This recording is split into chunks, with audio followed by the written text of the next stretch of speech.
Okay, guys, seems like a good time to get started here. So, a couple things. First and foremost, you have three things shared with you. They're going to be a little bit confusing. First, you have a reading, which looks like this. Then you have some questions that look like this. You will not be able to write on here, though. So, you're going to use this when you're done with the reading to kind of go back and answer the questions as this goes on. And then you have a Google Doc that looks like this. Okay, so this is where you're going to put the answer key when you end up working on it. Now, this looks very intimidating because there's like 35 questions, but they're really not. They're basically just fill in the blanks, multiple choice, and some true false. They really don't take long, but there is a lot of them. So I want to give you as much time to work on this as possible. So what we're going to do is we are going to do this reading together. Okay, our goal for today is basically get a good sense of who the sides were in World War I and who the leaders were in World War I. Get some of the names, get some of the people, get some of the countries. Because this, again, what makes this a world war is we're not having one country fight one country. There's like 20-something countries. All right. And your major thing is you want to be responsible for knowing about 7 or 8 of them. All right. 4 on each side, basically. All right. So we're going to look at this reading. We'll go through it. And obviously, if any questions, please just use the chat box to ask me. But let's read this together and follow along with my mouse and the map on the screen as well. So there were two main sides during World War I, the Allied powers and the Central powers. Okay, so you have basically two teams. And within these two teams, you have the countries that are made up of these teams. So the Allied powers were largely formed as a defense against the aggression of Germany and the Central powers. They were originally known as the Entente powers because they started an alliance between France, Britain, and Russia called the Triple Entente. So what countries were part of the Allied powers? So the first major country is France. On August 3rd, 1914, Germany declared war on France. France had been preparing for war after Germany and Russia went to war. The majority of the fighting along the Western Front took place inside of France. Okay, so the country of France is located right here. I would say 40%, 50% of the war is fought in this country. And you're going to see why when we get to the oversimplified video, but essentially Germany, France, and a lot of these countries, most of the fighting happens over here. All right, because this is kind of where the center of the war happens. All right, so France is obviously a very major country, and a lot of battles happen in this particular country here. Britain. Britain joined the war when Germany invaded Belgium, which we'll look at a little bit later. They declared war on Germany on August 4th, 1914. The British troops joined the French troops on the Western Front to stop the advance of Germany across Western Europe. So you can hear this term front. Front is basically an area where a part of a war is fought. So the Western Front means the areas to the west of Europe, right? So France, Great Britain, okay, that's the Western Front. But then there's other places that it's fought, right? In Russia, Turkey, that's known as the Eastern Front. All right, so just you're going to see those terms come up. Let's take a look at Belgium. Belgium's very tough to see. But if you look at this small green country here, just north of France and just west of Germany, there's a small green country here called Belgium. All right, there may be a better picture. Hold on, let me see. Yeah, if you look at my screen right now, which all of you should notice Belgium right here in the middle. Okay, that's where Belgium is located. And they're not a major country, but definitely a country we should know a little bit about. Okay, so Belgium originally declared itself neutral, very similar to the United States at the start of the war, but joined the Allied forces when they were invaded by Germany. We will look at why Germany invades Belgium. There is a strategy to it, but we'll learn that a little later. All right, this big green country here, Russia. Okay, this is one of the other big countries. Russia was an early entry into the war. Germany declared Russia on July 31st, 1914.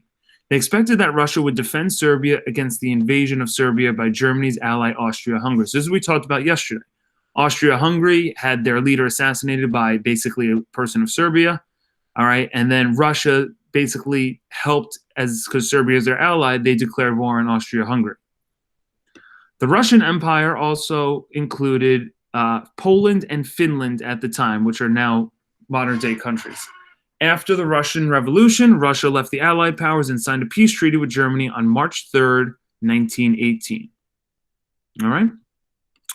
And then the last major country we want to look at is the United States. The United States, okay, despite attempts to remain neutral, the United States joined World War I on the side of the Allied powers on April 6th, 1917, when they declared war on Germany. So we don't do this for about 3.5 years, all right? About 4.3 million American troops were mobilized during World War I, meaning went to go fight. About 116,000 lost their lives. The United States was not an official member of the Allies, but called themselves what's known as an associated power. All right. Other Allied countries included Japan, Italy, Brazil, Greece, Montenegro, Romania, and Serbia. All right. So these are some other countries. We don't have to know too much about them for this unit, but there's just some others. Did Russia have the best military at the time? No. Yes, Miss S. We are actually going to, for the first time this year, watch 1917. Not the whole movie, but we're going to watch parts of the movie. Yes, yes. Yeah, it is excellent. It's the best World War I movie I've ever seen. It's not even close.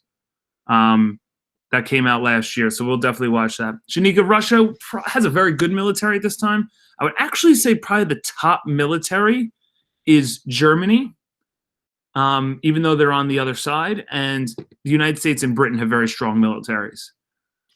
It's a little tough to say. All right, so we're just going to breeze through this. Who are the leaders of the Allied powers? So France had a leader by the name of Georges Clemenceau. All right. No, they had guns. Yeah. There might have been maybe some military, maybe they had spears in terms of their weapons, but they had guns and bombs, and this war is just insane when you look at the weapons they used.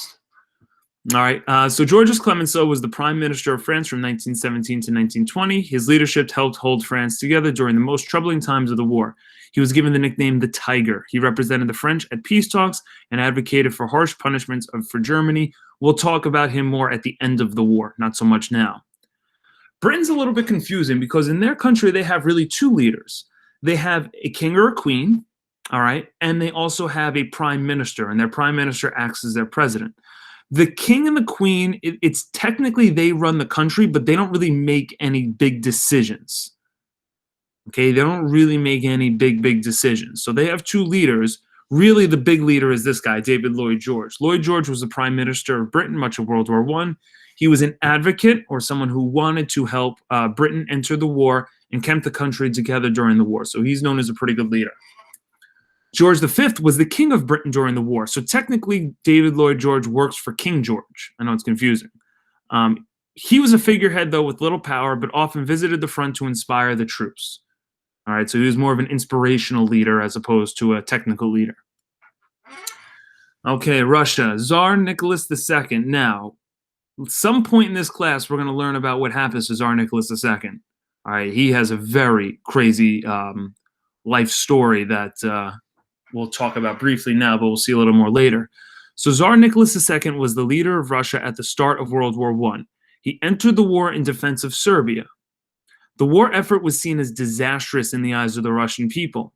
And the Russian Revolution basically took place in 1917 while World War I was going on. And then eventually Nicholas II was removed from power because people did not want to fight in World War I if you were from Russia. He was then executed and killed in 1918, and he was replaced by Vladimir Lenin. He wanted Russia out of the war, so he made peace with Germany. So you will learn Russia actually leaves World War I early, which becomes a big problem a little bit later. And that is because basically the people of Russia no longer wanted to fight in this war, and they overthrew the leader of the government and then killed him and his entire family. I will look at more of that in in Unit 5, or Unit 4, rather. All right. President Woodrow Wilson, who's the United States president, we've talked about him a little bit already with moral diplomacy, but he runs for 2 terms, and he gets reelected on the platform that he would keep America out of war. However, Wilson was given little choice and declared war on Germany in 1917. You'll learn why America has to declare war later next week. After the war, Wilson advocated that Germany have less harsh terms. He knew that a healthy German economy would be important for all of Europe. The final sentence here, about 42 million military personnel were mobilized by the Allied forces during the war. 42 million people. I mean, you'll never even come close to meeting that many people in your life. And about 5.5 million were killed in action. Another 13 million were wounded. The Allied countries with the most soldiers killed were Russia with 1.8 million and France with about 1.4 million. So The Civil War was the deadliest war in American history. World War I is the second deadliest war in world history. Okay, we had close to 800,000 Americans die in World War I. Russia had 1.8 million. That's just one country in this war. There's going to be tons of people that get killed during this war. It is no joke. All right? So that's one side. So United States, Russia, Britain, France, all of these countries mentioned here, they're all on the same team. They're all fighting. They all work together to beat the other team. All right? And that other team is going to be the Central Powers. All right? And take a look at the map before you even do anything. The Central Powers are the countries in orange. In the chat, please tell me, why do you think they're called the Central Powers?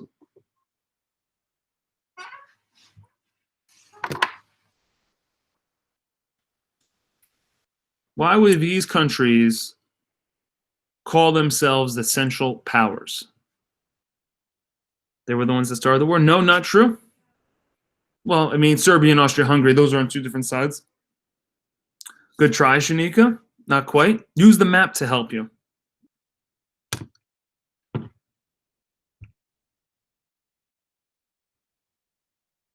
Correct. They were located in the center, Casanova. They're located in the center of Europe. Okay? So since they were considered in the central part of Europe, they called themselves the Central Powers. All right, and these countries are big countries. Germany is a big country. Austria-Hungary is a big country. All right, so what countries are part of the Central Powers? Germany had the largest army and was the main leader of the Central Powers. So that kind of answers your question a little, Shanika, because they had a very large army. They had a military strategy known as the Schlieffen Plan at the start of the war. This plan called for the quick takeover of France and Western Europe. They hoped this would allow them to concentrate its efforts in Eastern Europe and Russia. So their plan is this, because Germany is really the main country that fights, and they're the strongest. Germany says, okay, we want to beat France over here. We want to beat them on the Western Front, and then we want to take our troops after we occupy France and then go focus in on Russia.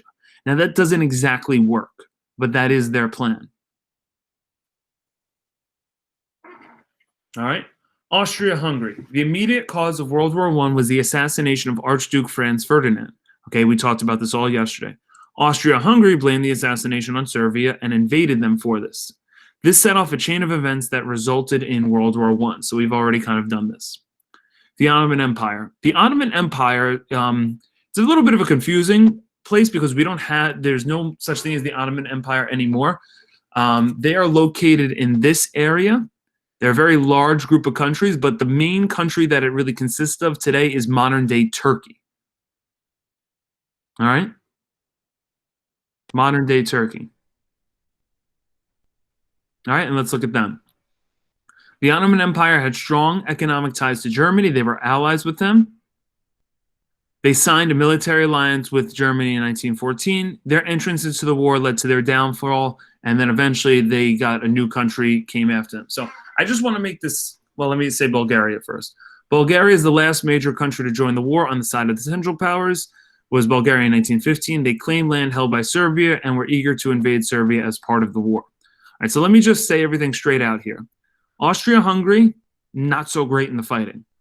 Ottoman Empire, not so great in the fighting. Bulgaria, not so great in the fighting. The really only strong country the Central Powers had was Germany, and Germany was a very strong country. So even though those three other countries weren't so strong, Germany was, and Germany was a very tough country to beat. Wait, Jaden, are you looking this up? I'm so confused. They didn't really use knives and power. I mean, like they may have had like a sword and a knife, like a part of their their weapons, but these guys are using machine guns. These guys are using handguns, right?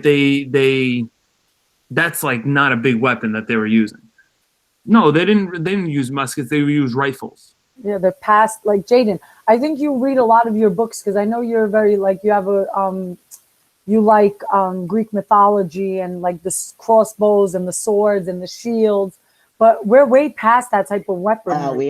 We're not going to bow down. Bow down. They probably had like muskets, maybe. No, we're past that too. Yeah.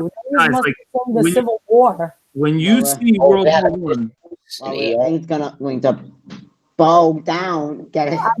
Yeah, bow. Sebastian, I got it. Did they have When like, you see the fighting of this war, you will see that like this is a very modern war. Like it's, you know, machine guns, rifles, bombs, planes. Like you're not really getting knives and swords. All right, Justin, correct. You will notice how as time goes on, Germany really carries a lot of the Central Powers, and it starts to hurt them. All right. did they use papasas pretty much? I'm not quite sure that. That's pretty much like PPSH. That's pretty much what it is. Okay, gotcha. No, I'm not too sure of that. All Oh. right, a lot of other modern war type of stuff Panyo, Central Powers, Germany, Bulgaria, and Ottoman Empire, right? in Austria-Hungary. Austria-Hungary, yeah. Okay, so here are the leaders of the Central Powers. Let's just quickly go through those, and then you're going to get a full 20 minutes to work on the assignment. All right, so you have Wilhelm II was the last Kaiser or Emperor of the German Empire. He was related to the King of England and the Tsar of Russia. Wilhelm's policy were largely the cause of World War I. He eventually lost the support of his army and held little power by the end of the war. William II abdicated or left the throne in 1918 and fled the country, but he was the strong leader throughout World War I for Germany. Austria-Hungary's leader was Franz Ferdinand, but we know he got assassinated, so the guy that takes over is Franz Joseph. He was the ruler of Austrian Empire for 68 years, the heir to his throne. Archduke Ferdinand was assassinated. Then Joseph declared war on Serbia and took back over, and Franz Joseph died during the war in 1916 and was succeeded by Charles I. The Ottoman Empire was led by Mehmed V. Mehmed V was the Sultan or leader, president of the Ottoman Empire during World War I. He declared the war on the Allies in 1914. He died just before the end of the war. And then the last guy, Ferdinand I, was the Tsar of Bulgaria during World War I. He gave up his throne at the end of the war to his son, Boris III. The Central Power had less soldiers. They mobilized about 25 million, and about 3.1 million were killed in action. Another 8.4 million were wounded during the war. All right. So, Sebastian, we just did the Central Powers. Okay. What I just read for 10 minutes before that were all the Allied powers. So you have the two groups of countries. Yes, Sebastian? France, Britain, Belgium, Mm-hmm. Russia, United States. Correct. Those are the That's all five the things you need to know. Correct. How about the other 11? Yeah, there's others, but those are the five main ones you need to know. What about All the right. other, what about the other one? Well, I told you, you need to know the five, and then you're going to mention the other ones, but you don't need to remember them or know them. All right, so here's how you do this. So you're going to go, and you first start with, and I know if you were looking at the chat, Miss S has already kind of done it, but you want to list who were the Allied powers and who were the Central Powers. Are you going to do that using the box here? All right, you will not be able to write on this PDF, all right, but you're going to write on the Google Doc.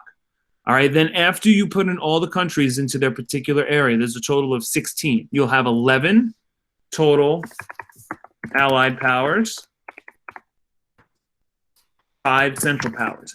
Every single question that you do and everything you fill out is going to be in the reading. I promise you. It's going to be in the reading. All right, then you have a matching. Okay, you're going to do 1 to 10, then matching, some multiple choice, and then some true false. Every single question you can go back to the reading and find it. It might take you a For little. the Central Powers again because I accidentally left the meat. Well, you have the reading, so just go back to the reading. I did the reading together, so you can just go back to the reading. Okay, so you just go back to here, and then you go to the Central Powers, which is on page 3, and you can do that. I All right. overreacted for nothing. That's okay, yeah. It's no big deal. And if you ever miss something in my class, it doesn't matter because I just have YouTube. You can always go back to it. All right, so there you go. The Allied powers, there are 11. The Central Powers, there are 5. And then you just need to put the letters as you go through. Now, guys, look, let's be real. If you want to go through this and start putting random letters and random answers, how would I know? I mean, when I go through and grade it and you get a lot of them wrong, I guess I could figure it out. But, like, if you want to start putting random letters and answers, that's fine. This classwork is not worth enough for you to do that. Either you do it the right way or don't even waste your time and do it, because ultimately you're going to have a quiz, you're going to have a test that's going to be worth a lot more points, and you want to make sure you have a good understanding of who's on the Allied powers and Central Powers. Otherwise, learning about World War I is like near impossible. So this is a very important lesson. You have the entire weekend to complete it. Okay, so if you don't finish, you can finish it for homework. No, the Cold War comes after World War II. We'll get into that in like. Listen, what about the Cold War zombies? There's no zombies in this war or any war. I mean, in Cold War. Still no zombies in the Cold War. This is not Call of Duty the game. No, correct. All right. So you guys have a good 18 minutes to work on this or whatever it is. And if you have any questions, please let me know. But I promise you all the answers are in the reading. I've done this for years.